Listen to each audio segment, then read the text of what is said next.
Hey guys, it's John McNamara, host. Running Vegas. We're talking local sports, business, real estate. If you guys like what you see, please subscribe, like us on Instagram, Running Vegas Podcast. And today we got a special guest, Gabriel McGowan, Customer Relations Advisor, 777 Movers in the house. Yes. Thank you for having me, John. Appreciate it. Yeah, as you mentioned, I am the Client Relations Advisor for 777 Movers.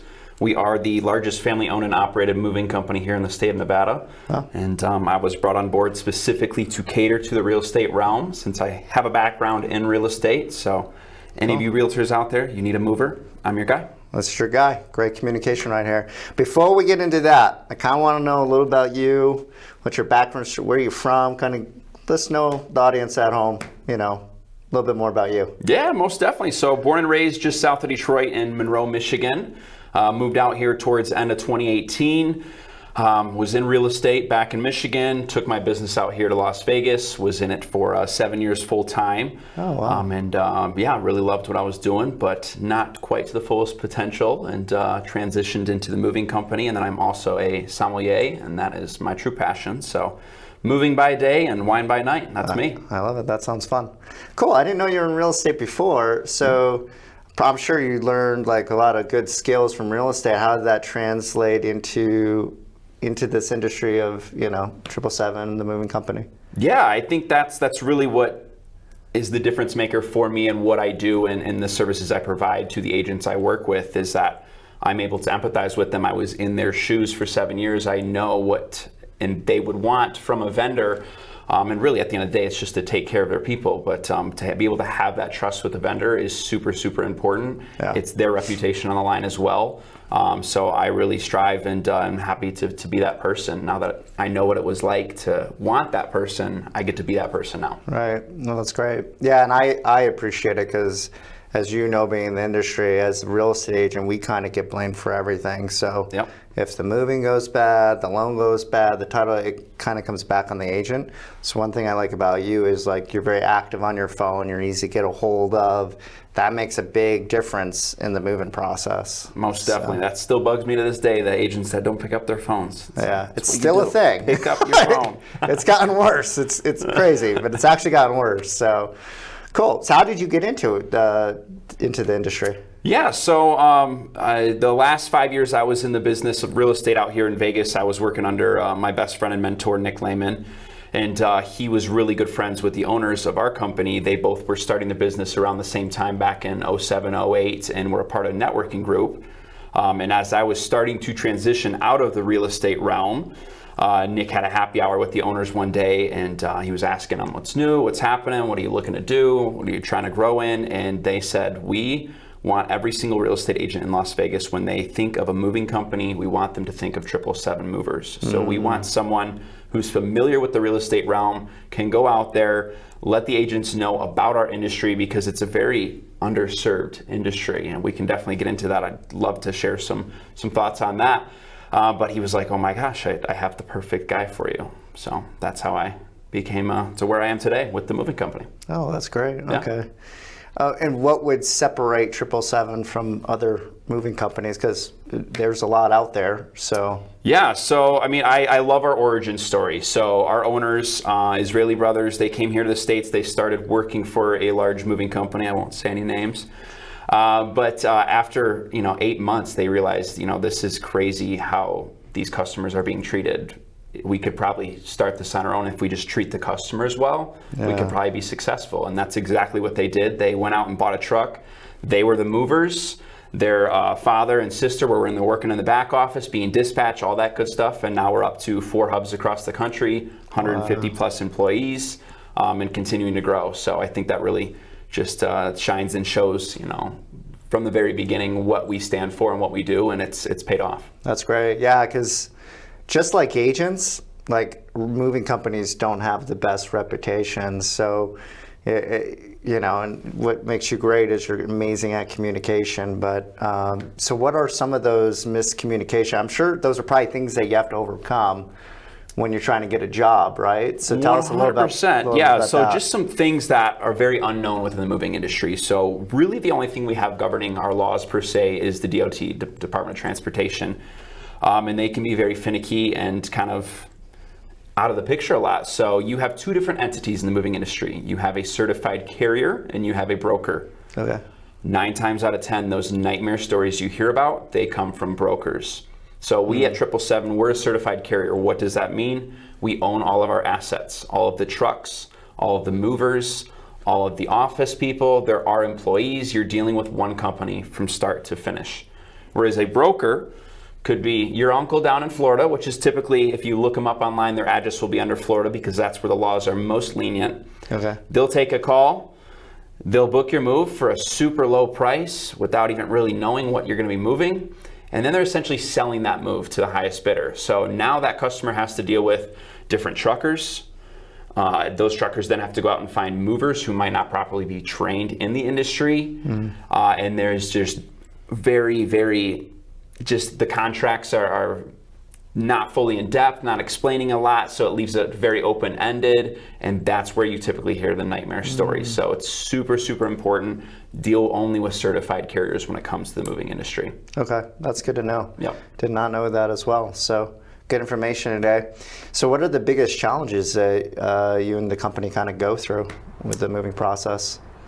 For one, and kind of in my realm, is just getting my face out there and known. You know, as an agent for 7 years, and you know this, we have people on our phone for everything. How many painters do we have? How many GCs? How many home inspectors? All that. But you know, sitting back and realize, you know, while I was in the industry for 7 years, I didn't have anyone on my phone that I could just call from a moving company that could answer any questions I have, and it's mind-boggling to me because it's one of the biggest aspects of a transaction for a client is the actual move itself. Yeah. So it's a very underserved market, in my opinion. So I think that's a huge benefit to having me on board, is that you have someone, you know who your customer is going to be talking to, and if you have any questions or are curious about anything, you can call me up and I'm there for you. That's what so that's what I love about you. So a little story on the back end. We called him up and you were in our office the next day. You had like your pamphlets of the company, the information. You sat down with us 30 minutes, kind of gave us the spiel and everything. But like, I have never seen that in 20 years in the business from a moving company before. It'd be like, I don't know, check the yellow pages or go online. So that was really cool that you did that. And then I was like, oh, this guy's on my phone. And like literally, I think within a week, I had somebody for you that I forwarded over to you. So it makes a big difference when you can feel comfortable handing that off, and then your client's going to have a good experience with somebody like yourself that kind of takes over that, because they remember everything, good or bad. Most definitely, yes, of course. Awesome. So what's the most rewarding part of your business and what you do? Oh, when I call that customer after the move and they're just ranting and raving about how well our guys did. Which shout out to our movers. You know, it's not an easy job what they do, especially here in Las Vegas in the summer months.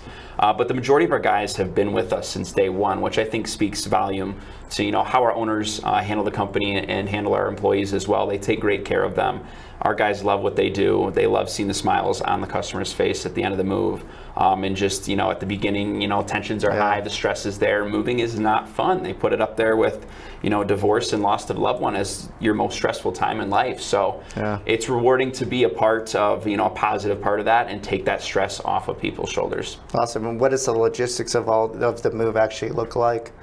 To kind of relieve that, because I'm sure it's probably a lot of pre-pacing, giving good information, being great with communication like you are. So most definitely. So, you know, typically on my end, I'm almost like the middleman essentially. So as you know, real estate agents are my primary clients.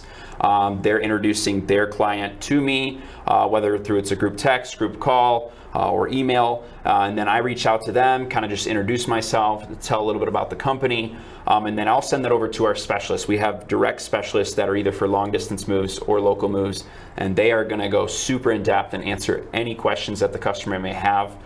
For all long distance moves and any local moves that are larger, we actually send an estimator out to the property to go over everything. A lot of times you'll hear moving companies just get majority of things over the phone. It's hard to really tell exactly how much stuff you're actually moving, and a lot of times the customer doesn't really realize that either. So I think it's super important to actually have someone who knows this day in and day out, go out to the property, go over everything with the customer, and it really sets them at ease as well. And then are also not going to be sticker shocked on day of move, because a lot of companies will just quote you something super low to lock you in, and then come day of move, they get all your stuff on the truck, and all of a sudden that price goes up by $2,000, $3,000, $5,000, and your stuff's on the truck. What are you going to do? You have to pay it. So we really, really do a good job at kind of negating and getting rid of that extra sticker shock at the day of move, and get that out of the way, and get them to understand this is exactly what your move's going to look like when we come to pick everything up. Yeah, it's amazing how like easy that seems, but yeah, you're absolutely right. Like that happens all the time, and I'm sure like the thought process, I don't know, not with 777, but other moving companies is like, well, most people don't move 5-10 years, so they kind of get as much money out of it as possible, and then if you get a bad review, whatever, you got your money, you move on. Yep. So cool. I love that. That goes a long way. Do you have a good moving story you can share? Good, bad, whatever? Yeah, I mean, something else I really strive on, and really proud of what we do and cater to, is that we don't disappear if something does go wrong. Okay. So things do happen. No one's perfect. We get that. We understand that. Sometimes things will break. We're not the type of company that we move you find something broken, all of a sudden you can't get a hold of us. Yeah. You reach out to us, we have no problem submitting a claim, reimbursing you for any damages that have been done. We do offer double the industry standard for insurance coverage. Great. I will say that our guys are amazing, though. It's very far and few between that we ever have any issues with things breaking, but even if they do, good story I have, we had a luxury client one time, had this super fancy rug. Suppose it was like a $40,000 rug. No clue what it was made of. Right. But one of our movers had cut his hand open and some blood dripped on the rug. And not just any carpet cleaner could clean this very specific rug. So we went out and we found a very specific cleaner that could handle these types of luxury rugs, had him take it back to his warehouse, clean it properly, and return it, and the customer was thrilled. Oh my God, so that's great. Just some extra steps that we go above and beyond. We don't disappear after the move, because we understand it's a marathon, not a sprint, and maybe you're going to be moving in 5 years. We want to make sure that you had such a superb experience with us that you're going to call us again. That's great. I love that you guys are about building long-term relationships, and thanks for being vulnerable on the pod too, and sharing that story, because not everybody, because I screw up we all screw up, right, at some point. And it's what we do afterwards that can make all the difference in the world. And I know even myself is sometimes I've been able to win my clients in another way when I've screwed up or our team has screwed up, and then we double down on fixing the problem, creating solutions, and you almost build like a better bond with them in the future. So exactly. I mean, and again, you're building that reputation with that client.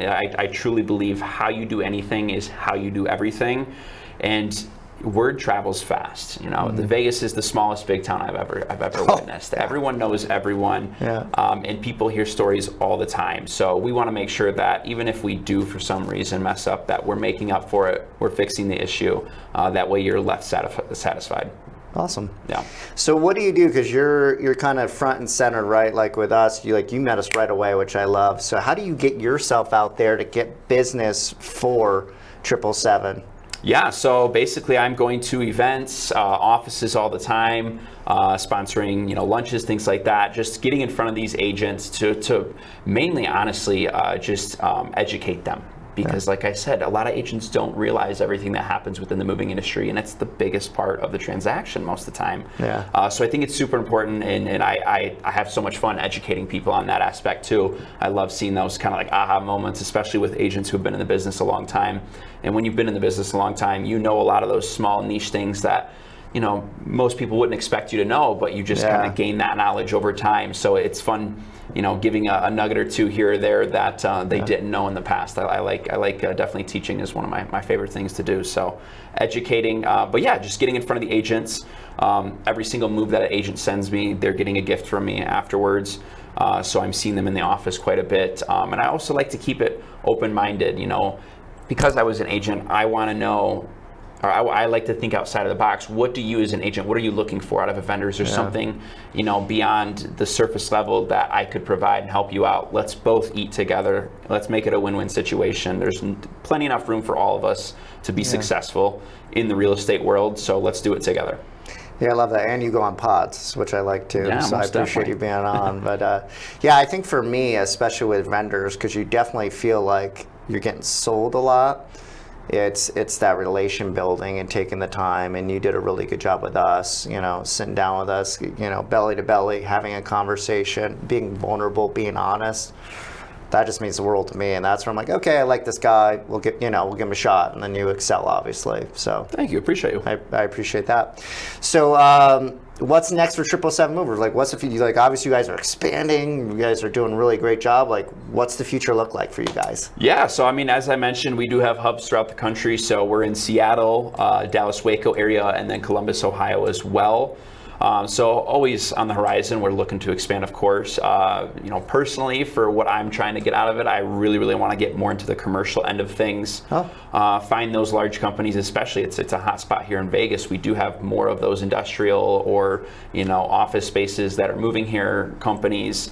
I'm actually hoping in the works. We do have something, can't really talk on it too much for legality purposes, but large business has like 400 employees that they're going to be moving here to Vegas. So I'm really looking to figure out a way to get those accounts and make it a one-stop shop for those companies and give them just a heck of a deal and make it worth their while to use us as their primary moving company for all their employees, make it a seamless transition for them, especially here into Las Vegas. But like I said, we can cater all lower 48 states for long distance moves. Yeah. So I'm open to any companies moving throughout the company in general. Yeah. So definitely more of the commercial end of things is where I'm looking to wiggle my way into, for sure. That's exciting. That's a different type of animal. Yes, for sure. So what are you doing differently to get that business? Because it can be harder, I know, knocking on doors and stuff and talking to the right person, right? So what are you doing differently to kind of segue into that, the commercial space for your guys' really business? Just trying to get out there and meet the right people, or meet the right people who can get me in touch with the right people. It's a big world out there, that's for sure, and you realize that once you start talking to people and realize, I have to go talk to this person now, and then I got to go talk to this person. So really just word of mouth and trying to get our image and what we do out there for people to at least give us a chance to provide them with a proposal, kind of discuss what we can provide them, how we differentiate from other moving companies, and why they should be going with us. Awesome. Okay, great. Yeah. So, besides 777, your job, in sales, as it's a big energy thing, right? And have a mindset. Yep. So what do you do daily to make sure your mindset is strong, you have good energy? Because when I met you, I'm like, man, this guy's got good energy. I just naturally want to work with somebody when they have good energy. So what do you do? Is that a natural thing for you, or do you work on it? Tell me more about that. It's always a work in progress, for sure. I will say one of the biggest things for me is, the biggest shifts I saw in my life, both in business, relationships, everything, was I read a book called The Values Factor. And this is actually what helped me, push me to transition out of real estate. Once you realize what your true values are, and then you can start planning your day-to-day, and everything that you do, revolve it around those values. And even if it's things in certain instances that you're not a fan of or you don't like doing, can you shift that mindset to put it towards what you're actually trying to accomplish, or towards your values? And that was the biggest shift for me. And like I said, it's always a work in progress. I'm nowhere near perfect, and it's definitely a struggle for me. But every day I wake up, I just want to tell myself, do what you're going to do towards your values. Let's get closer to that last step that is going to help us feel fulfilled at the end of the day. And my values I'll share with you are creating memories and experiences, movement, drawing a blank here, creating memories and experiences, movement, human connection, and nature. Those are my values. So awesome. Even something that, a lot of people don't even realize what their true values are. I thought traveling was one of my values, but it actually falls under the creating memories and experiences. Oh. So doing this podcast, this is creating a memory and experience. That's what really fulfills me. So I'm so excited to be here and do this and have that human connection with you as well. Yeah. And again, that just goes right back to my values. So no matter what I'm doing, I try to correlate it to my values. And I honestly think that's how I kind of keep the energy up and always stay excited. There's always something to be happy for. Cool, I love it. Yeah. So what's the exercise? Because you bring up a good point. Even I'm going through. I'm like, okay, what are my values? So I'd love that you bring this up. I know you read the book, but what are the exercises you did to like really discover this and kind of dig a little bit deeper, ask yourself the right questions to figure out your values? So that book actually gives you the full blueprint. It puts you through a couple different exercises where you're writing out a lot of things to really truly find out what it is. Yeah. So there was a couple different exercises. In certain instances, it would ask you, like, what are you thinking of in this moment when you're doing this specific thing, and then write out a list of 5 things, and then categorize all those things and what do they fall under. So I've always been a very active person my whole life, playing sports growing up, and then still to this day, I love being active, golf, tennis, hiking, all that good stuff. So movement is definitely a very important part of my life. I feel terrible if I don't hit the gym in a week. I'm like, that's my therapy. I need that. It keeps me young, it keeps me active, and I truly think that has a big play on my mindset and how I perform in work as well. But I'm just a very human connection type of person. I love getting deep and going beyond surface level conversations. Yeah. And I think everyone should strive to be like that too, because that's where the magic really happens, even in business too. And like you said, when you're vulnerable, good things happen. They do. So big Brene Brown fan as well. All she talks about is vulnerability. So big on that for sure. Yeah, that's kind of crazy. So I think my wife is actually reading this book right now, which is, I think the universe is telling me to read this book, and she loves Brene Brown too. So yes. Good to know. So that's cool. So tell me a little bit more, because I'm sure you're not working all the time, and you told me your values right here. What do you do for fun when you're like, you know what, I'm making all my calls, I'm meeting everybody, I'm taking over the commercial world? Tell me a little bit, behind the scenes. What do you do for fun to, fulfill those other values that you just talked about? Yeah, well, during the day, I'm with the moving company, and at night, I'm actually a sommelier. So I'm the lead som over at Manzu. We are a Sicilian-style scratch kitchen over there. Wow. So wine is definitely, that is my biggest passion. I don't even consider it work because I love it that much. There's so much that goes into it. History, science, lore, it's amazing. Meet some beautiful people in the industry. I work outside of work, but it doesn't feel like work, that's for sure.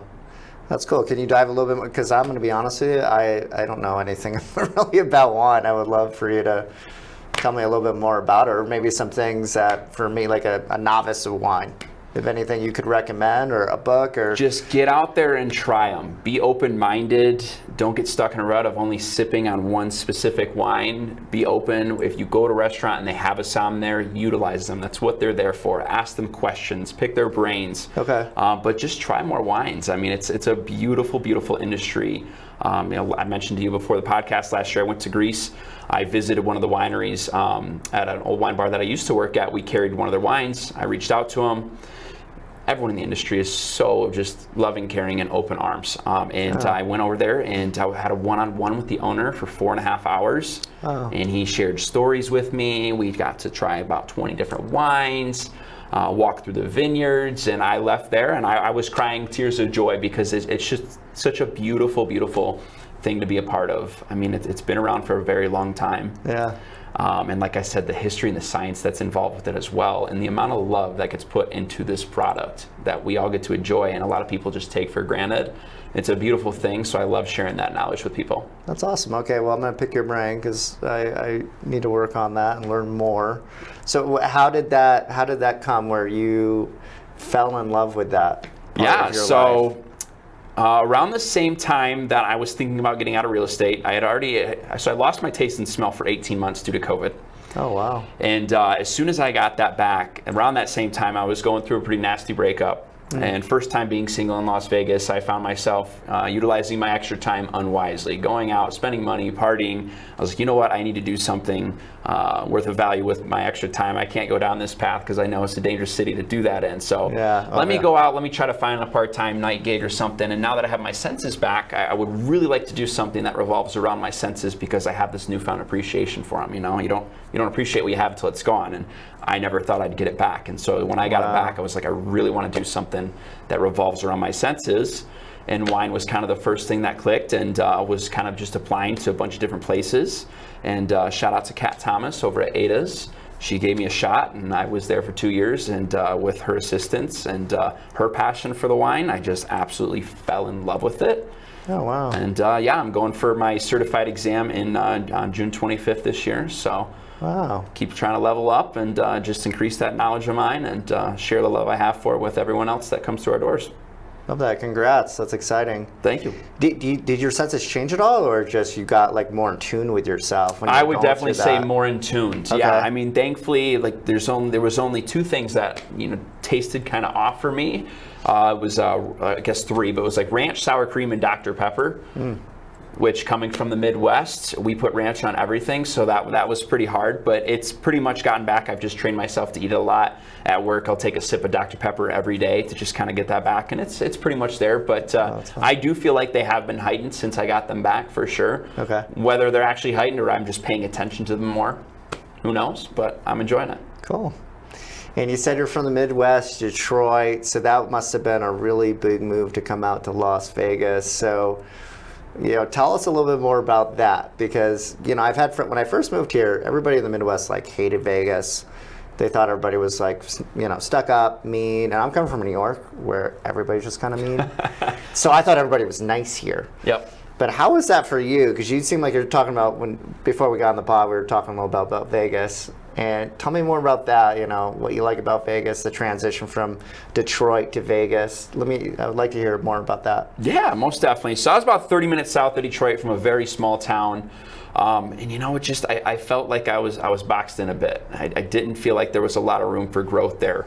And I knew I wanted to get out. And obviously, Midwest, those winters are brutal. And the summers can be pretty brutal as well with the humidity and getting up there in the temperature. So I told myself, you know what, it doesn't matter. If it doesn't work out, I can always move back. Because we had a chocolate fudge and ice cream shop back there in Michigan that I essentially ran from age 16 to 21. But I was like, you know what, I don't want to be stuck here. Yeah. I don't want to feel like I'm stuck there. It's no diss to my hometown. I still love it. But I just felt like I needed to get out and explore the world. I started doing some traveling, and that's really what opened up my mind. And I said, I need to get out there and at least give it a shot. Yeah. So I was applying to jobs anywhere and everywhere. I actually I got accepted for a Lululemon manager position in New Zealand, but couldn't get the visa worked out in time. Oh, New Zealand would have been cool. Was supposed to actually go to college here in Las Vegas, Okay. but that ended up not working out. But then got offered a job position out here and said, let's do it. So I moved out here to Vegas, and it was the best decision I've ever made in my life. This city is absolutely amazing. Just in the 6.5 years I've been here, it's mind-blowing how much it has exploded and expanded. It's so exciting to be here and watch the city become a real city and continue to grow. We're getting the sports teams in. The food scene here is unreal. Yeah. And honestly, Are you a foodie? Oh, big foodie. Of course, I like wine. I got to be into the food as well. I assume so.